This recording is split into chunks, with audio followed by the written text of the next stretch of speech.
Hello Queen Collective, this is Olivia and I help smart women get strong so they can live bold lives. And I am here super early this morning. I have my coffee and I just wanted to come in and do a quick training for you on how you can write your own strength training program before I go and see my face-to-face clients this morning, which is always fun on a Friday morning. So why I'm talking about this is it is so awesome, so rare that there are so many more women that are interested in strength training. They are starting to understand that it is so important for their health, and there's so many more benefits to strength training than just wanting to change your body or using it as a tool for weight loss. And there are two things that I've been thinking about recently with this, is that around me in the gym where I train, there are so many women that are, lifting barbells, kettlebells, dumbbells, like all of this stuff, but maybe don't quite know what to do, or maybe aren't following a progressive program. And the second thing is, what's up, Corey? Hey, girl. And the second thing is that there have been a couple of instances with my clients the last couple of weeks where they have come to me with the goal of fat loss or body composition changes, and after about 4 weeks, 6 weeks of doing strength training, they're like, I'm so much stronger. I can go up the stairs and not feel breathless. I'm holding my groceries. All of these daily tasks and activities are seeming easier, and they are starting to allow themselves to shift their goals from seeing strength training and going to the gym as something that is a means to an end to weight loss. And this is so freaking exciting. So,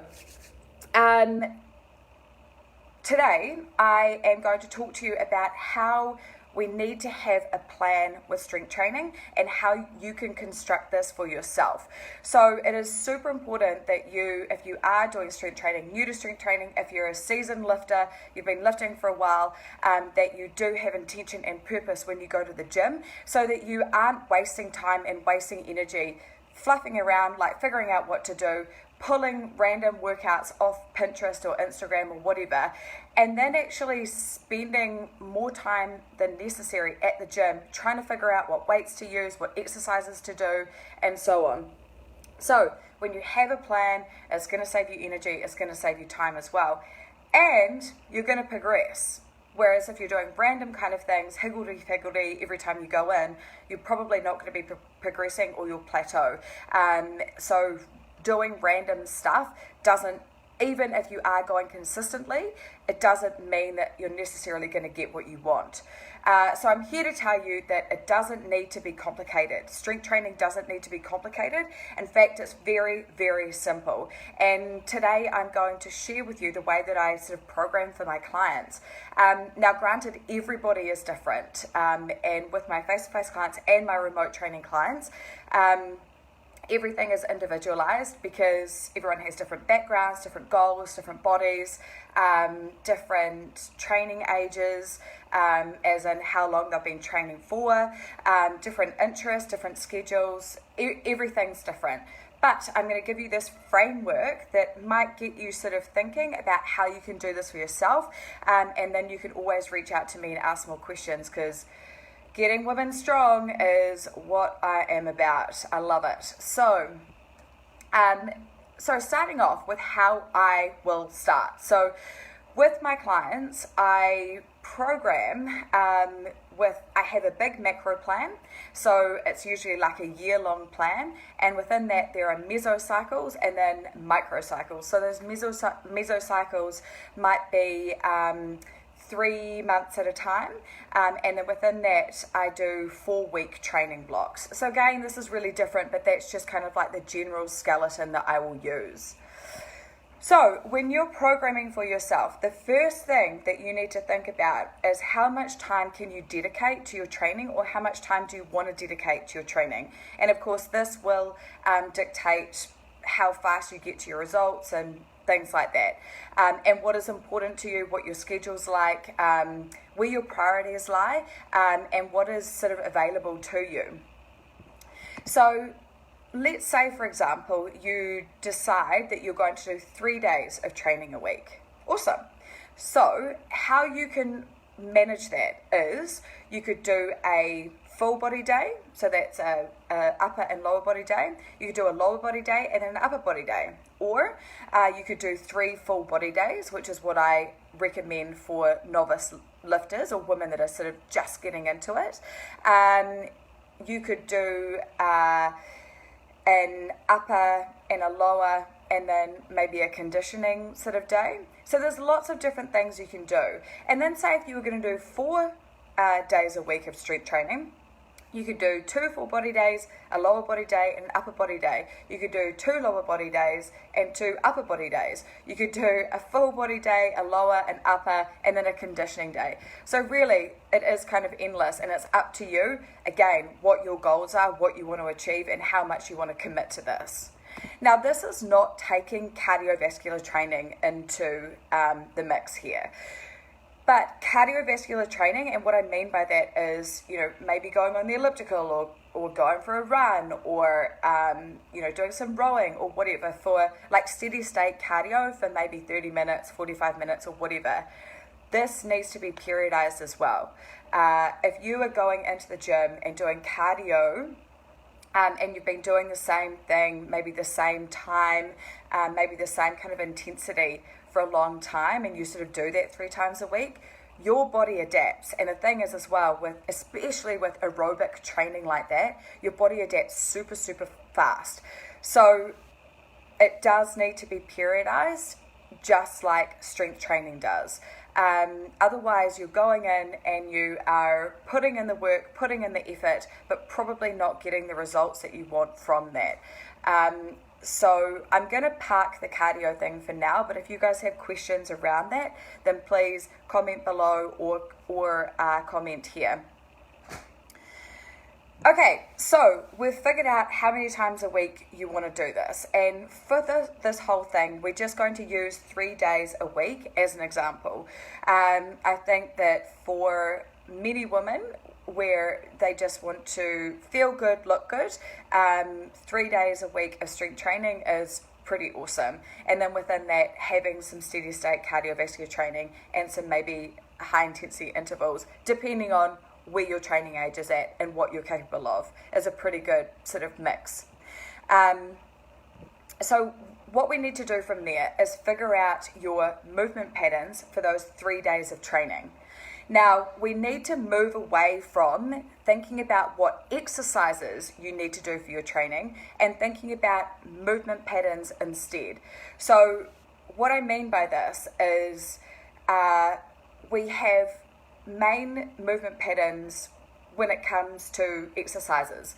So we've got a hinge movement pattern, and that is kind of like a deadlift or a kettlebell swing, or something where you're hinging at the hips. It's more posterior focus. We have a knee flexion movement pattern, so that is anything bending at the knees basically. So that could be like a squat, a lunge, a split squat. We have pushing and pulling movement patterns for the upper body. So that could be a vertical pull and a vertical push, and a horizontal pull and a horizontal push. So we need to be including these 6 movement patterns in your training for the week. So that means that we're using all the muscles, all the joints, and you're getting the most out of your training to have a nice, healthy, structurally balanced body. So if we go back to that 3-day training program, say we want to do a push day, we want to do a pull day, and then we want to do a push-pull day. So with your push day, you might have a squat, so that is your knee flexion, and then you might have a vertical push. And so they are going to be your 2 main exercises that you focus on for strength for those days. Another day could be a pull day, and that might be a hinge, so deadlifting from the ground, and it could be a horizontal pull, so like a seated row. And then for the 3rd day, we could do a horizontal push and a vertical pull. Does that make sense? So this is probably kind of new to you because you're probably used to thinking of exercises rather than movement patterns, but we want to move away from that kind of thinking and move in towards movement patterns, because then you're going to create a more structurally robust body. Okay.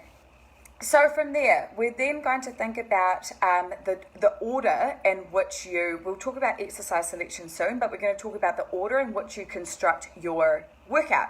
So we're just going to think about one day here. We're going to focus on this push day. So the squat and vertical push as our two main lifts. Now, how you want to go into the gym. So you're going to go in, you're going to do a little bit of a warm-up, so get your blood moving, maybe a little bit of like cardio or something like that. You're going to do a dynamic warm-up and a movement-specific warm-up for the exercises that you're going to be doing that day. So say if you are doing a squat and you're doing a vertical push with a barbell as your two main lifts, you're going to be thinking about the muscles that you're using and also the joints and things like that you need to warm up in order to move beautifully to get the most out of doing those exercises. So if you've got any mobility restrictions that could cause you to not move as well within those exercises, you want to be looking at that. With a squat, we want to think about glute activation, we want to think about core activation. With pressing overhead, you want to think about how your range of motion is through your shoulders and through your thoracic spine. So lots of kind of things to consider there. Okay, so if you were maybe a CrossFitter, you would then go on to your power movement. So this is a movement that is more explosive, so maybe like Olympic lifts and things like that. But for most of you, you'll probably be going onto your strength movement first. So that is your main lift for the day. And so I've been talking about that squat and vertical push, right? Or that barbell overhead press. So we are going to do those two exercises first because they are your main strength exercises, and we want to pretty much use the most energy for those so we get the most out of them. They are going to require much more energy from us than doing kind of like accessory stuff later on. Now, with these strength exercises, we want to be focusing on a rep range of 4 to 6 reps, or can push it to 8, but usually 4 to 6 repetitions. And that is where the weight is usually a little bit heavier, and that is just a strength focus. From there, we can then go on to accessory work, which is more hypertrophy stuff. And that is kind of like 8 to 12 repetitions. And you might choose 2 exercises for this as well. Now, the accessory exercises you're going to do are accessories to those 2 main lifts. So we might think about doing a squat accessory movement. So you might want to do a lunge because that is a knee flexion or a lower body push. And for the overhead press, you might want to do a single arm dumbbell overhead press. So these are both accessory things to those main lifts. Now, after that, you can do a little bit more accessory stuff. So you could look at doing some core work. You could do, this is where you're doing more aesthetic stuff and structural balance stuff. So core work, you could do biceps, triceps, or even finish with a little kind of finisher at the end to get your heart rate up a little bit. If that finisher or conditioning piece is longer than 15 minutes, though, I'd put it on to another day. So that's it. It honestly doesn't need to be very extensive at all. And you shouldn't really be doing more than 6 exercises at all. So you've got your 2 main lifts for strength. So we've got our squat and our vertical press. You've got 2 accessory exercises. So I just chose a lunge and a single arm dumbbell overhead press. And then we can do 2 more accessory exercises, which are mainly just for core or biceps, triceps, that kind of stuff. So we might do a hollow rock and a farmer's carry. That's it. Nothing complicated at all. And these exercises are pretty simple and basic movements as well. So then going into the exercise selection, this is where we want to come back to those movement patterns and fill in the gaps. There are so many exercises out there. We can see bands and single leg banded stuff like all over Instagram and Pinterest and stuff like that, but honestly you have to keep it simple and don't get caught up in the fancy pants like exercises. And the thing is that you can create a new stimulus by keeping the same exercise but maybe just changing your grip. So you might spend 4 weeks focusing on the lat pull down, and you've got a pronated grip, which is hands over. And then for the next 4 weeks, you're just going to turn it around and go for a supine grip. And this means that you're using more of your biceps. So it's the same exercise, but you can just get a different stimulus by changing such a simple thing. So keep it simple with your exercise selection. Okay, now the next thing is the tempo and rest. So the tempo and rest and rep ranges. So these all kind of depend on one another. So first of all, your rep ranges. So like I said before, if you have those 2 main exercises, your strength exercises, they're going to be about, they're going to be lower. So they're going to be 4 to 6 repetitions. And that means that they should feel pretty tough.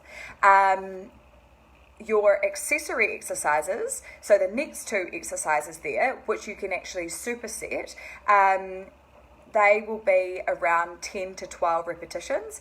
And then the last 2 exercises, the accessory exercises, can be kind of like 12 reps, 15 reps, and so on. And that's more kind of muscular endurance. So you're not so much getting stronger with that, but it's more kind of hypertrophy, so muscle building, and also endurance and capacity. So that is your rep ranges. So you're going to start low and heavy first and then move up. From there, we want to think about your rest periods. So with those strength exercises, with the lower reps, you want to have more rest. So you'll be looking at about 2 to 3 minutes with that in order for you to recover to then put maximum effort into those strength lifts so that you're getting the most out of them. And if you're not recovering properly with rest, if you're kind of going 30 seconds, then you're going to be struggle bus and you're probably not going to be lifting as much as you could because you're not recovering as much as you could. So you're thinking, this is really hard, I need to take it down, and so on. So with your rest for your accessory, so the next 2 exercises, we're looking at maybe you could go 30 seconds to a minute, depending on the goal, and you can superset those exercises. So that might look like doing a lunge. So you might do like 10 lunges on each side. Maybe you'll rest 30 seconds and then go straight into a single arm dumbbell overhead press. Then you might rest a minute. So that's 1 superset, and you might repeat that 3 times. And then for the accessory work, you can have shorter rest periods or maybe turn it into kind of like a little circuit, and that will just give you a little bit more volume, get your heart rate going a little bit more. So the last thing with that is tempo. So this is all dependent on what your goal is, whether you're a novice lifter, whether you're a seasoned lifter, what you're trying to achieve. But if you are quite new to this, and you are still working on movement patterns, on developing motor control, on developing confidence in your body in the gym and with weights, and finding your space around using weights, then we want to be going for a slower tempo so that your body learns where it needs to be. So that might be, if you're doing a squat, you might be going 3 seconds down, 2 second hold at the bottom, 3 seconds coming up, 1 second hold at the top. And that's just going to allow you to grease the groove and learn that movement pattern and motor control. If you're going for like maximum kind of strength, your tempo will be a lot shorter. So it might be like 2 seconds down and then explosive coming up. So again, this is all dependent on what your goals are, where you're at, what you're trying to achieve. But tempo is very, very key, and it can really change the intensity of a workout and an exercise. So if you are holding, if you've got a really long tempo, so like 3 seconds down in a squat, 3-second hold at the bottom, 3 seconds coming up, you're not going to be doing as many repetitions because your time under tension is so much more, and that's going to be super, super fatiguing. So that means that your weight will be lower as well. So this all kind of like ties in together. Okay, so the last thing with that is, how do I choose what weight to use? Yeah, this is like a real struggle for people. They're like, okay, I sort of want to do this thing, but I don't, like, where do I even start? So I actually wrote a post on this week, and I will link that here so you can go and have a look at it. You can use the RPE scale, the rate of perceived exhaustion, to help you figure out where you need to be. So I'll link that. You can go and read that after you finish watching this. And the last thing that you need to think about, the sixth thing that you need to think about when constructing your training program, is progressive overload. Now, you need to be constantly overloading to progress. So if you are lifting the same weight every single time or doing the same reps every single time, you are going to stay stagnant, you're going to plateau, and you're not going to progress. So we can increase intensity by volume, by weight, by rest periods, manipulating rest periods, by tempo, all of these different variables. What's up, Paley? All these different variables can add to progressive overload, and this needs to be a priority. And this is where your intention for your training sessions comes in, is knowing or having an idea of how you're going to manipulate things that day in order to progress, to get stronger.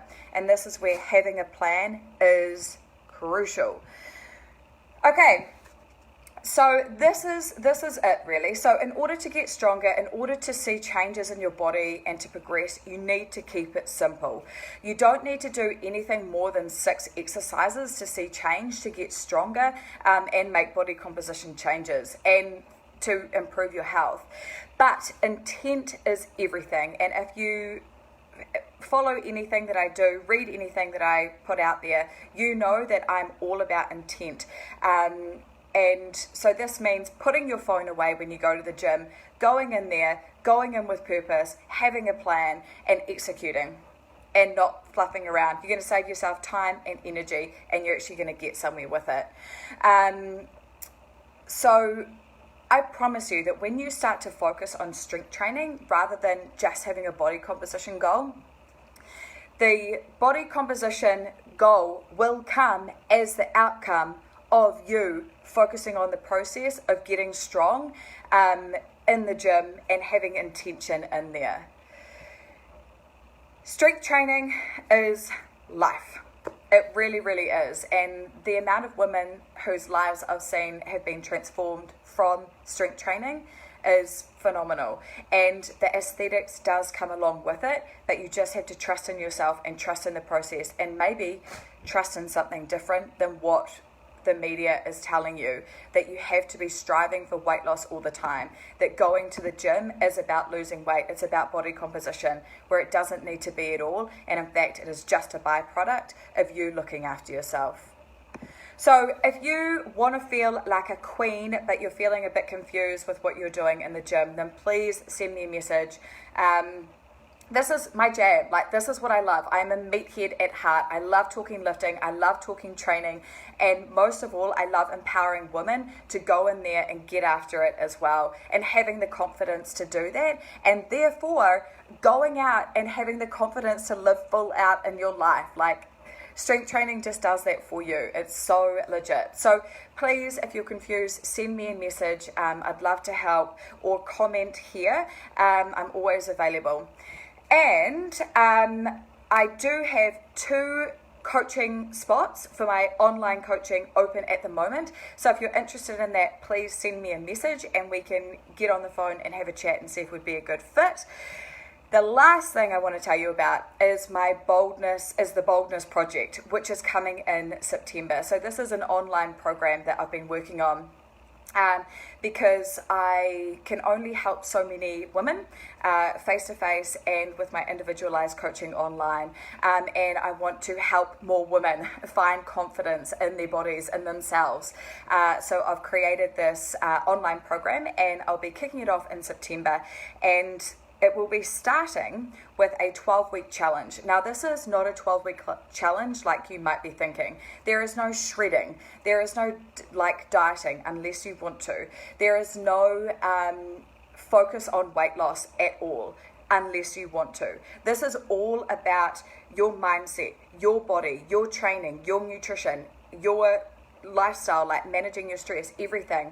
I'm giving you the tools to do this for yourself, to empower yourself.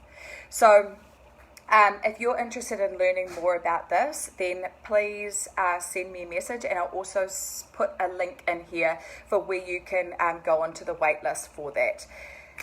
That's it. I've got to go and see my clients. So I hope this is helpful. I know that that's a lot of information to take in. So again, if you're confused, send me a message, and I would love to hear from you. Go out there, have an awesome Friday, and talk to you soon. Bye. Hey, Chantal. Bye, guys.